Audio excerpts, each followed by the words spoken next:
G'day ladies and gents, and welcome back to Cold Waters with Mags, and welcome back to the continuation of the Seawolf campaign.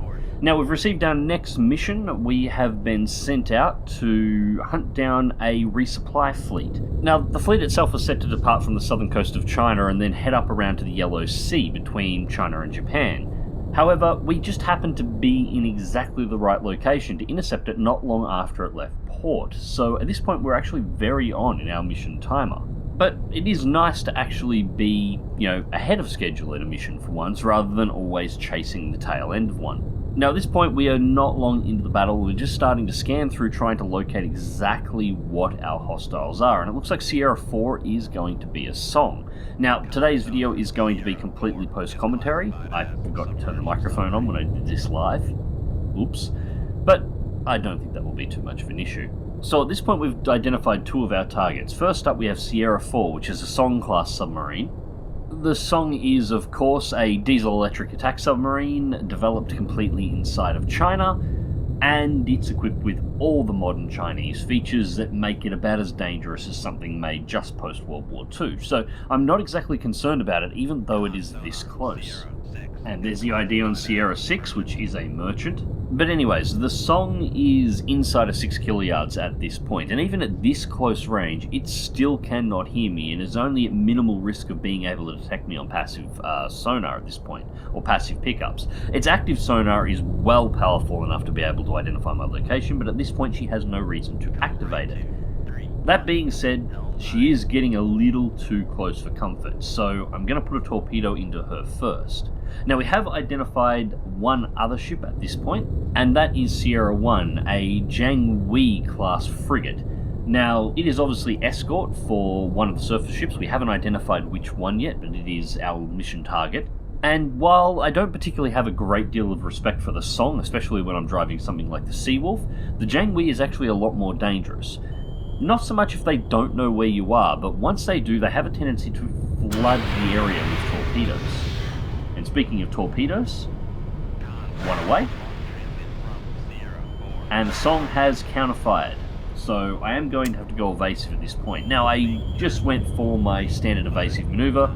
At this range it'll work very well, and we have some depth underneath us. We have over 1,000 feet to the bottom. Again, we're in one of the deeper parts of the South Pacific. Generally you're stuck in shallow waters where this can be hard to pull off, but with this much room, just planes to 30, 35 knots, their torpedo will be pre-calibrated for our previous depth. By the time it goes active, we will be well below that depth and well below the detection cone, so the torpedo will sail straight overhead. There are only two downsides of this entire maneuver. One, we lost the wire to our torpedo, but we've got an ADCAT Mark 48. We pre-configured the torpedo to engage the submarine before launch, and I sort of anticipated that the wire was going to break as soon as I had to start to dive, so I made sure I pre-activated the sonar. So against a Song, I'm not really concerned about that torpedo missing. The second problem was actually a little bit more worrying. We just punched it out 35 knots at a relatively low depth, and while disappearing from enemy sonar at 1,300 feet is actually not overly difficult to do, we did just televise our starting location to all of the escorts and surface vessels. So they know we're here, and they are now actively looking for us. And impact on the Song. As I said, I wasn't too concerned about that. Hit it in the midships. Poor thing never stood a chance. Now the Song's torpedoes are running a standard S pattern on the surface, while at about our previous depth. Again, they've passed over the top of us, no problems. And the airdrop torpedoes that were launched probably from the Jianghui are now just circling on near the surface or near our starting depth before we dove. We don't have to worry about them. They won't be able to detect us, but it does show exactly how much the Jianghui or both the Jianghuis rather, were able to get a bead on our rough location. If you draw a line between their location and ours, they had us on line. They were just running a little bit short and didn't anticipate the change in depth. Now we did get an auto-identifier during that engagement as one of the unidentified surface vessels went to flank speed, and it turns out it is our mission target. It's a Fuqing-Class replenishment tanker. It's currently doing a 180 and steaming at maximum speed out of the combat zone. So we have to deal with the surface escorts as quickly as possible, and then we have to catch up to that tanker and sink it. So, first things first, dealing with the escorts. Now, they're both within torpedo firing range, so that's not a problem. But they also have a fairly good idea about where I was and where I was going to in that little sprint that I did to dodge the Song's torpedoes, and I do not want to give them a second vector that they can use to try and track, because even if my torpedoes get to them and sink them, they're going to hear that torpedo coming in and then see the direction it's coming from prior to that torpedo actually hitting, which will allow them to effectively fill the ocean full of torpedoes right on my location and generally make my life a living hell.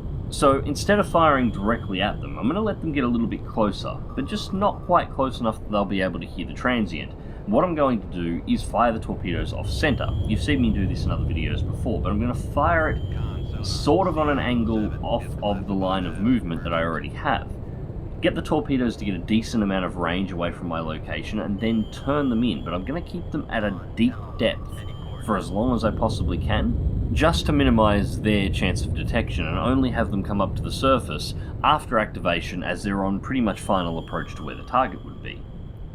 Now, I've just checked through the other targets that are on the map at the moment. Sierra 7 has popped up as a trawler, and it looks like Sierra 5 is in fact a merchant, so neither of these two are actually on my kill list. I don't need to concern myself with them, just the two escorts and the Fuqing. I also need to pay very careful attention, talking about civilian traffic, of Sierra 6. It's pretty close to Sierra 1, and it is a civilian ship. Sinking it would actually be a very big no-no, so we want to avoid that as much as possible. Can't stop the enemy from sinking it if they choose to, but it cannot be us that actually sinks that ship. So, prepping up the torpedoes at this point, and we're setting them to go to the surface on activation. And Sierra 2 has just started actively pinging, so it's time to fire off these shots. Looks like Sierra 2 is a little bit closer than I originally anticipated as well.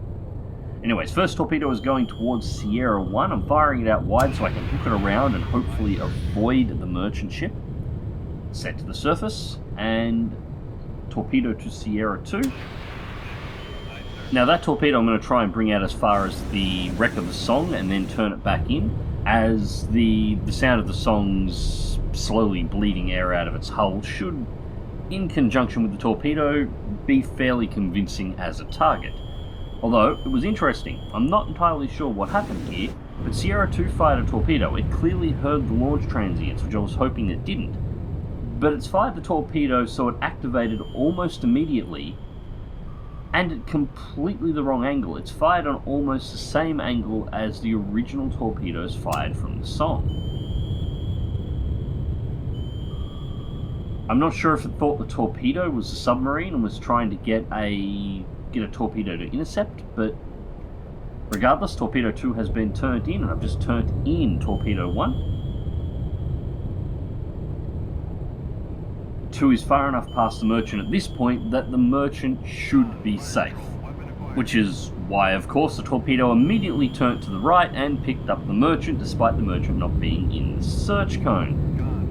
God damn it. So, anyways, the torpedo looking for Sierra 2 is tracking around at the moment. Surprisingly, it actually hasn't managed to pick it up at this point. I've taken manual control of the torpedo at 2, and it looks like we're locked onto Sierra 1 now. So, now we should be good. We've just got to make sure that, and there we go, it looks like our torpedo for Sierra 2 has locked on as well. That should be the end of it, right? Noisemaker's been deployed by Sierra 1. Sierra 2 turns, immediately reacquires the merchant. And at this point I've turned on the active sonar on both torpedoes in a hope that they'll help see past the countermeasures a little bit and stay stuck on target. Sierra 2 seems to be going well at this point in time, and once again I've just manually turned the torpedo back to Sierra 1, which has just been spoofed by another countermeasure again. But let's ignore that for a moment. Sierra 2, torpedo is on track and impact. So, that's one of the escorts eliminated, and it is beautiful to see another ship go down, but I wonder what's going on with Sierra 1. Well, the torpedo's about halfway back to the merchant, so once again we've got to take control of the torpedo, turn it back around, and send it back to Sierra 1. And by some miracle, the super thin cable that allows US torpedoes to be controlled like this after being fired hasn't broken yet despite all these turns. And the torpedo still doesn't want to pick up on this target. It's got so many countermeasures in the water around Sierra 1 at this point, it is really struggling to actually pick up the target. So at this point, I'm pretty much decided that I'm going to try and still get a lock, but I'm going to manually guide the bastard in this time. There we go, we have a lock on Sierra 1, letting the torpedo track on its own. There will be a countermeasure here, I am almost positive. I'm just waiting for it. Thankfully at this point the merchant has now moved far enough away that even if this torpedo does get hit by another countermeasure, it shouldn't pick up the merchant again. But it's not going to be a problem this time. Bring the torpedo parallel to the ship, turn it in, under the hull, directly in the midsection, and finally, Sierra 1 has been sunk.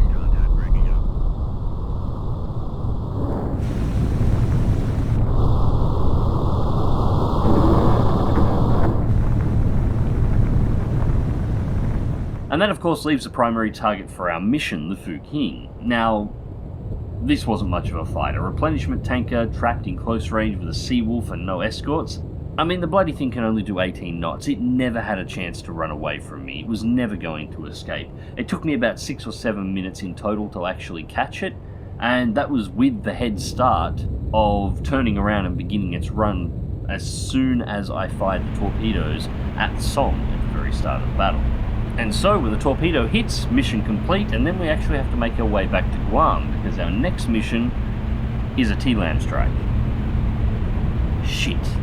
Anyways, ladies and gents, I hope you enjoyed the video, and thank you very much for watching. As always, remember to check the video description down below for links to my Facebook, my Twitter, my Twitch, and of course to my Discord channel if you'd like to come and chat with me sometime. Also links to my Patreon if you'd like to help support the channel. I also encourage everybody to hit that little bell on the front of my main page on YouTube to make sure you get notified, at least as best as YouTube is actually capable of at the moment, of any newly released videos. And remember to hit that like button, and of course subscribe if you haven't and you would like to see more of this on the channel. And until next time, take care.